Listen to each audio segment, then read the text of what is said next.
ما أجمل أرض الجنة، ما أحلى خيامها، ما أحلى قصورها، ما أجمل أشجارها. يا الله، ما أجمل هذا المنظر. نزع كل ما في صدورهم من غل، ولا واحد في الجنة يشيل عن الثاني. ما أجمل قلوبهم، حتى الشمس ما في شمس. النوم اللي احنا نتمنى ننام بالدنيا، الجنة حتى النوم ما فيها.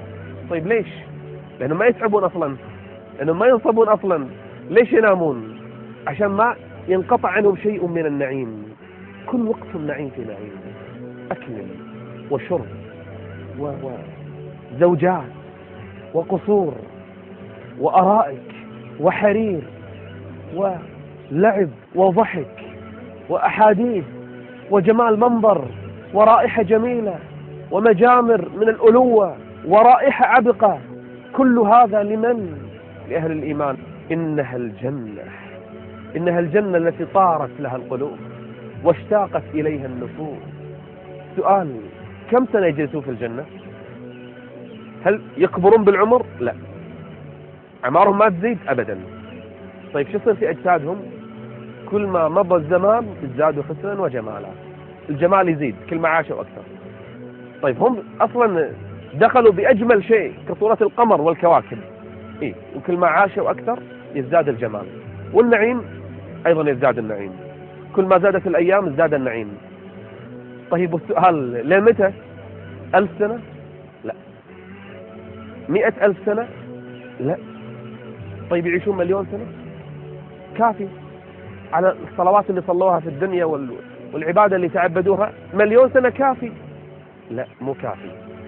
خلود فلا موت.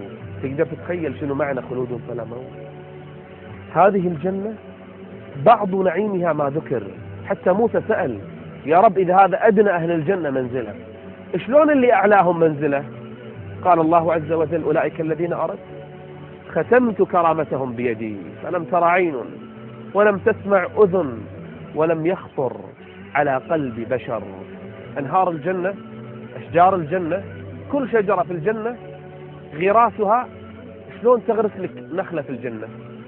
شلون تغرس لك شجرة في الجنة؟ وكل شجرة في الجنة ساقها ذهب. ذهب الجنة ما راح تقدر تتخيل. يقول إبراهيم الخليل لنبينا صلى الله عليه وسلم في المعراج: قال: أبلغ أمتك مني السلام وأخبرهم أن الجنة قيعان وأن غراسها أشجارها. سبحان الله العظيم وبحمده. في رواية: سبحان الله والحمد لله ولا إله إلا الله والله أكبر. تريد الجنة أكثر من الذكر. تدري أعظم ما في الجنة شنو؟ شلون نشتاق إليه؟ أعظم نعيم في الجنة النظر إلى وجه الله عز وجل.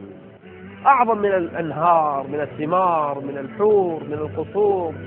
أعظم من هذا كله المزيد. شنو المزيد؟